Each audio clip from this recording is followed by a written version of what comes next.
Have you ever wondered how to make your own duvet cover?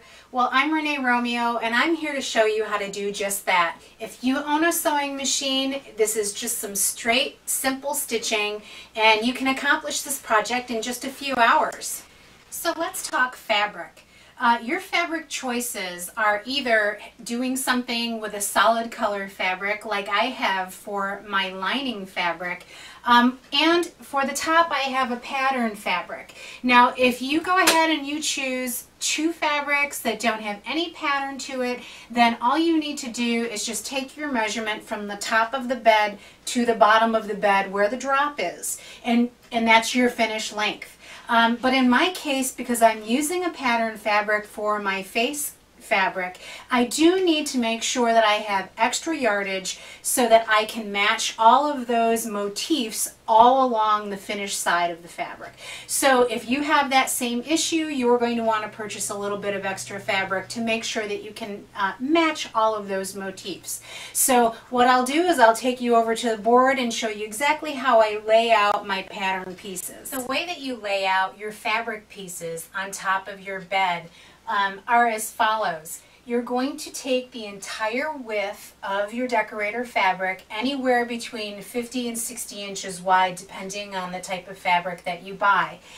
In my case, I'm using one width of fabric, and then I'll take another width of fabric, sew it to the left side, and then take another width of fabric and sew it to the right side. Now the reason why I'm doing that is because if I go ahead and take one giant width and then take another width and split it down the center, I'm not going to have enough coverage for the entire piece. And it's because on my fabric I have a little edge on either end that is not finished. So if you're also in that position, that's exactly what you're going to have to do. So I've gone ahead and I've purchased 3 entire lengths of fabric to get the entire width all the way across.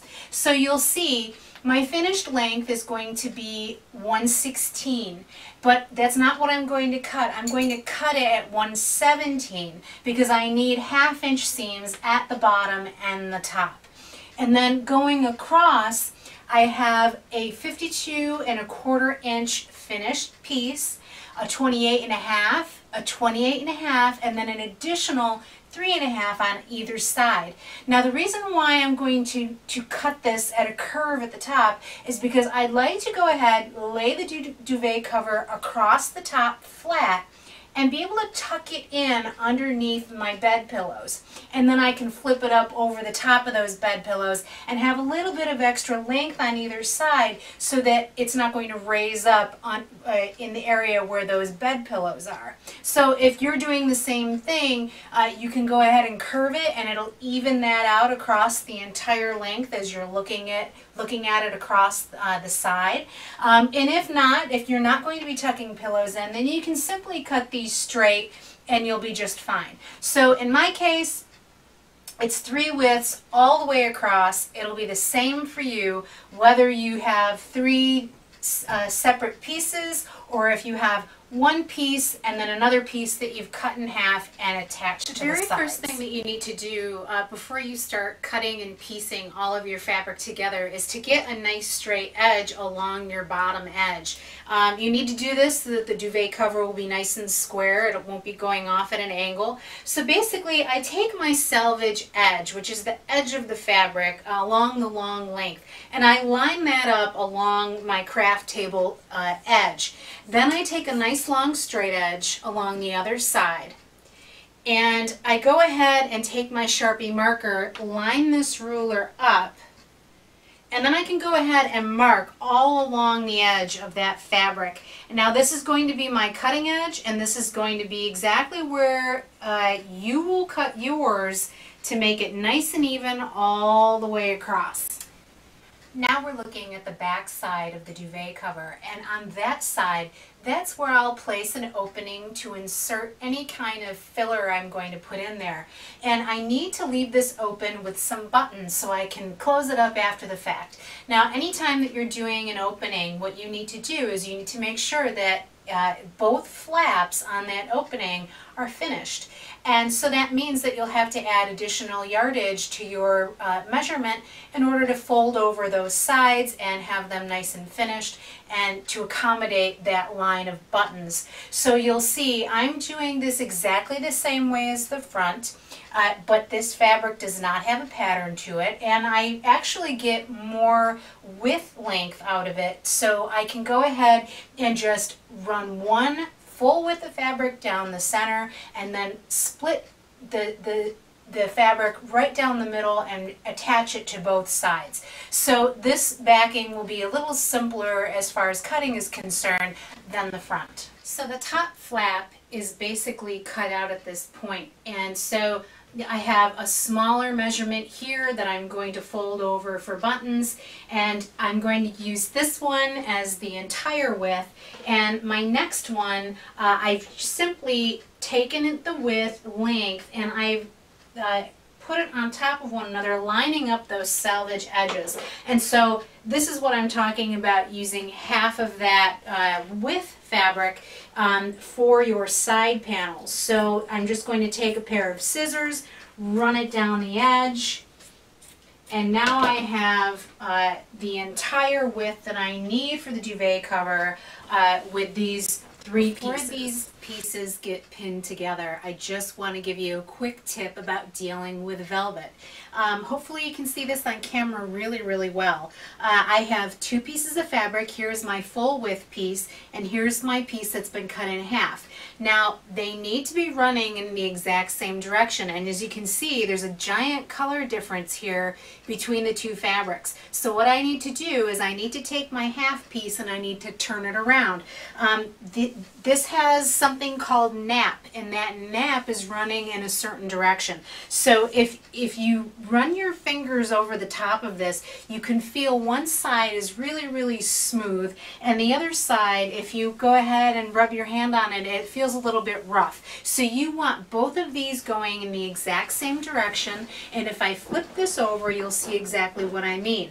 Now both of these are running in the same direction. They're both the same colors, so if I pull it up, you'll be able to see exactly how that is. And so that's how it needs to get pinned together. Now when they're pinned together, they also get right sides together. So you need to line up your two end selvage seams and pin along that edge. So that edge would be right here all along that entire length. So basically I have my top little flat piece sewn together all the way across the entire width, and I have the main body fabric sewn together all the way across the entire width. So I have a seam here and a seam here.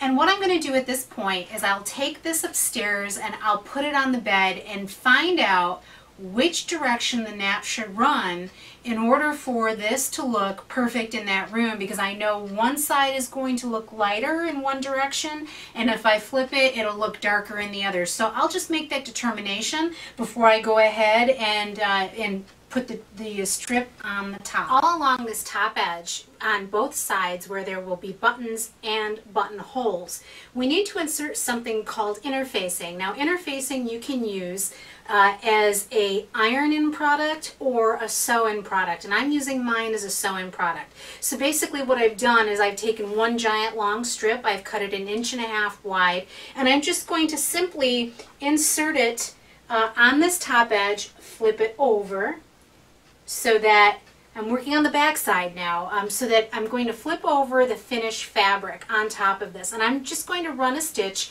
in place to hold this in place.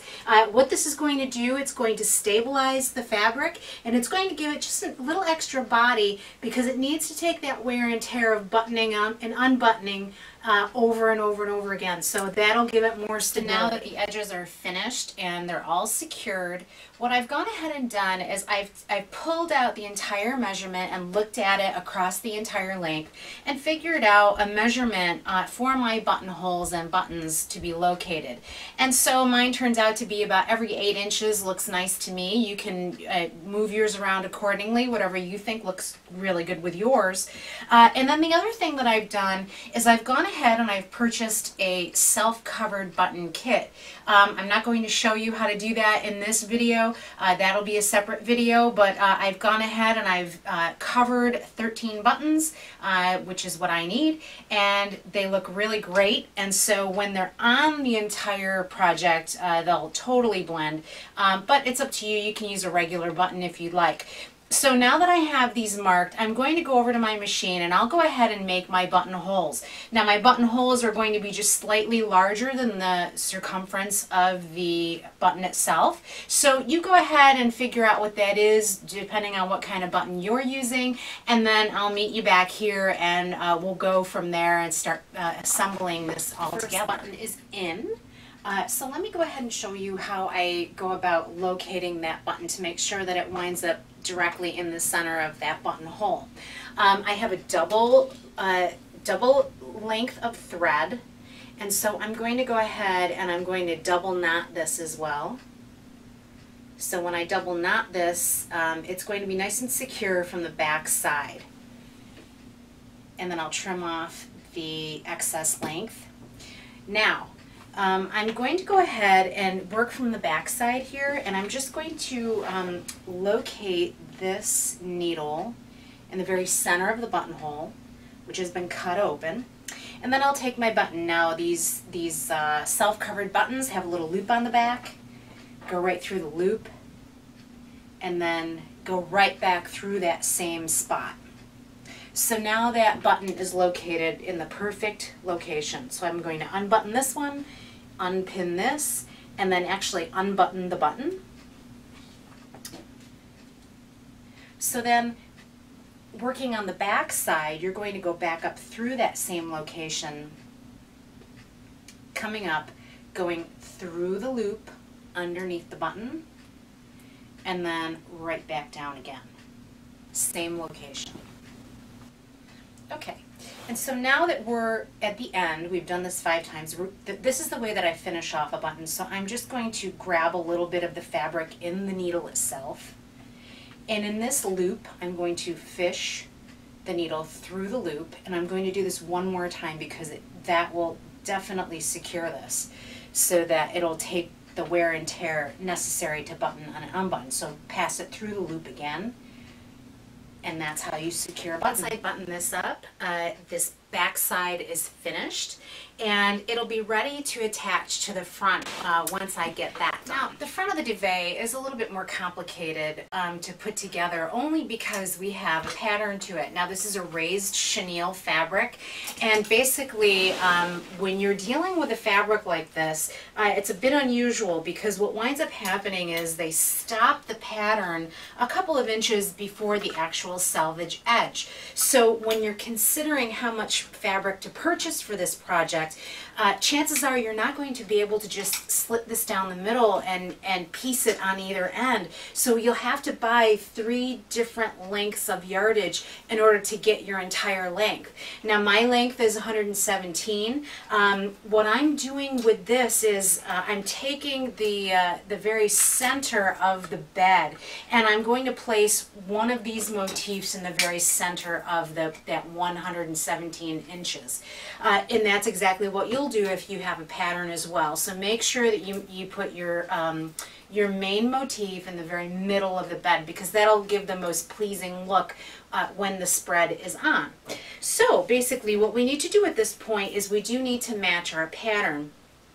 The pattern that we're matching, if you could see here, there's something called a repeat, and the repeat is basically the center of this motif to the center of this motif, and that's exactly where they've cut it off in the pattern. So when I come in with my other fabric, I'm going to have to sandwich it in here so that I can get a nice repeat, so you'll not notice any difference in what this motif looks like versus this motif that I need to piece together. So this is the centerpiece of the fabric. I have not cut my other side piece the length yet because I need to make sure that I'm lining this up properly before I cut it. So basically what I'm going to do is I'll take this next edge and I will line up the motifs. So you'll see this is going to come in like this, and it's going to line up perfectly with this piece of chenille, and I'm just going to pin it temporarily until I get to my next motif. So you may need to adjust this as you go. So you'll see once this is sewn in place,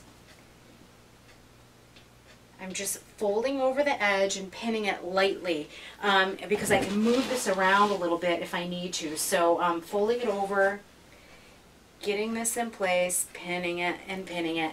And I'm pulling the fabric tight as I go. So you'll see this is what it's going to look like when it's all finished. You'll see how everything is nicely lined up, and basically I'm just going to take my iron at this point and I'm going to iron this seam straight down. Now what this is going to do is it's going to allow me to have a guideline when I stitch from the back side, which is really, really important because sometimes these prints are not visible from the back side, and it's really hard to keep track of where you're going. But if you get a nice crease in here, you'll have a really great guide for yourself. And go ahead and press that all the way down in place, all the way along the entire length of the fabric. Now what I can do is take the fabric, flip it to the back side so that right sides are facing one another, and then where this little crease is, and I've got my two selvage edges here, I'm just going to run a series of pins down the back so I can pin these two fabrics together. So you'll see this is the front, this is the back, and now I can go into the front and I can pull this off, all of these pins, and move them to the front side.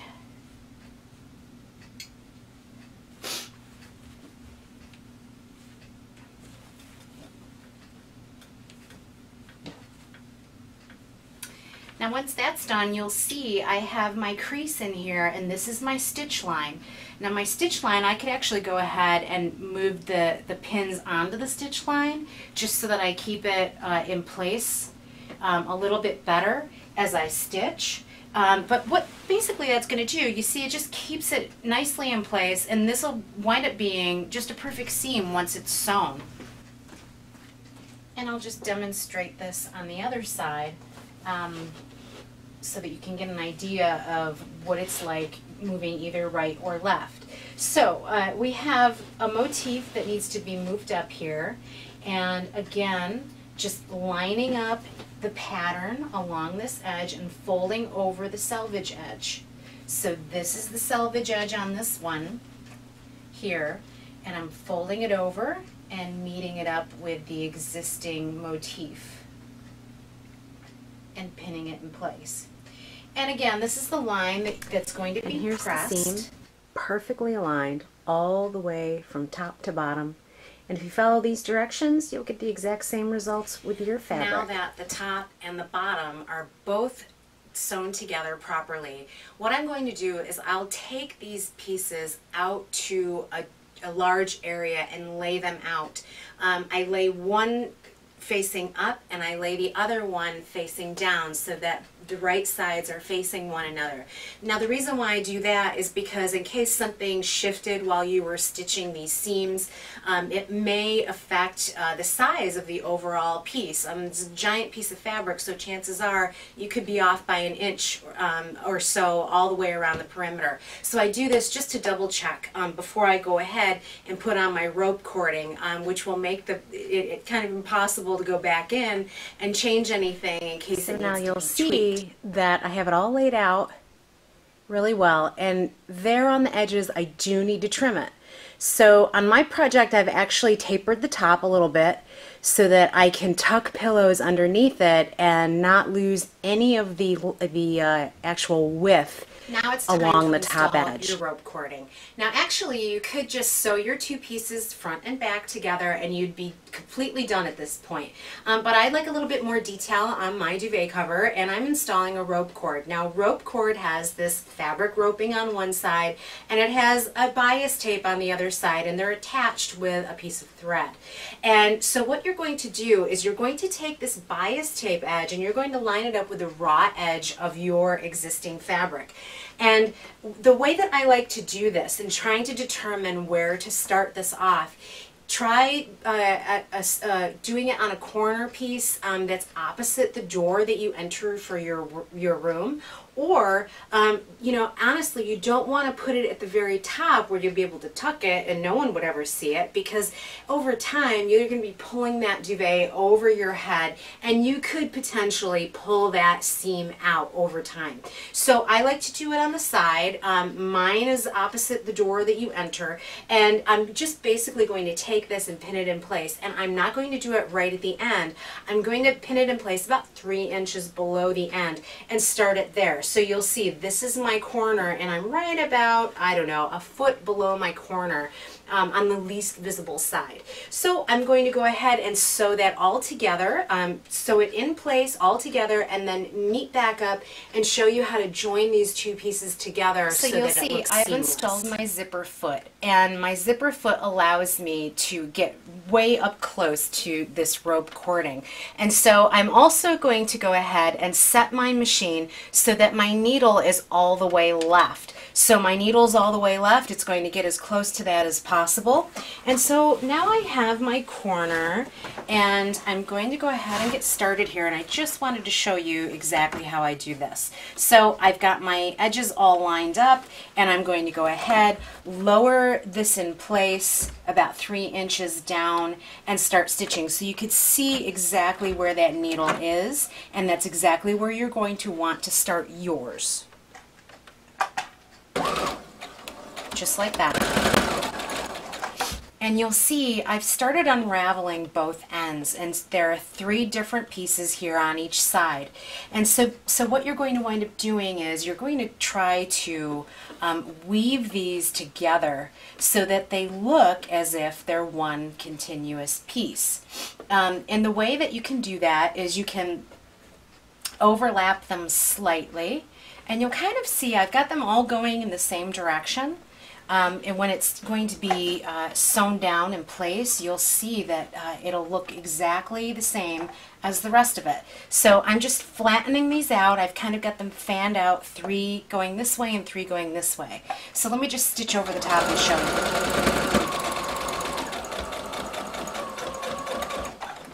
Now you have to go slow. You don't want to break any needles doing this.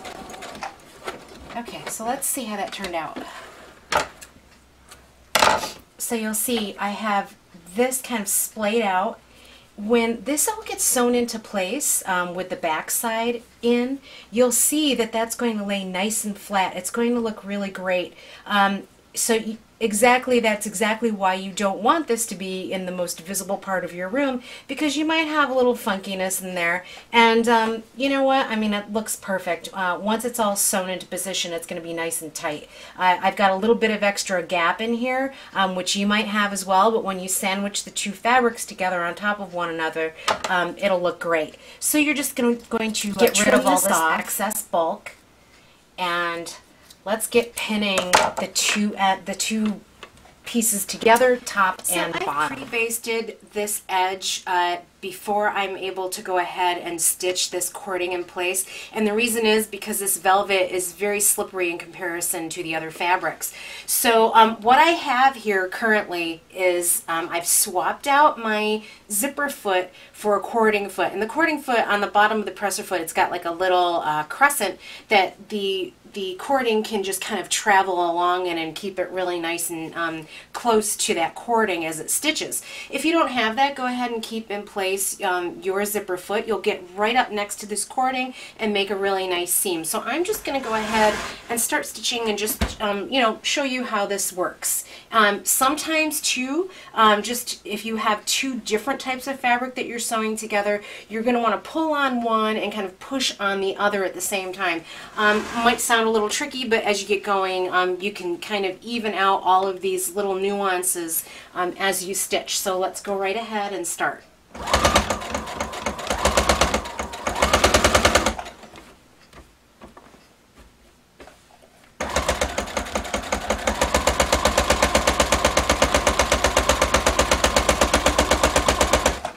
It's really that simple as you go along, and you'll see the stitch line is right up next to that cording. It's going to look great when it's turned right side out. Stitched, and so now at this point I'm just going to unbutton it from the back side so I can expose this beautiful stitching with the cording sandwiched perfectly in between both layers, and it turned out great. And this is exactly what yours is going to look like if you follow the instructions. So I'll go ahead and turn this out and show you what it looks like in the room. That is dressed, and you'll see that with the measurements that I took, I can cover the mattress completely while leaving this wooden board exposed at the bottom so that I have a really beautiful visual as you walk into the room. The way that I've dressed it, I've pulled back and exposed this backing fabric, which is a beautiful velvet, and I can get a two-tone version of this entire look, which is really popular today. By doing that, I've also exposed the button detailing, which I think makes a very nice, elegant look. So you might want to take that into consideration when you're choosing your fabrics. You might want to do something for winter and then something for summer, and that way it has a dual purpose for you as well. So I hope that I've shown you that this is not a very difficult project. It's a little time consuming, but what you get in the end is you get a piece that no one else has but you. So I hope you've enjoyed watching this video. I'm Renee Romeo. Thanks so much for watching.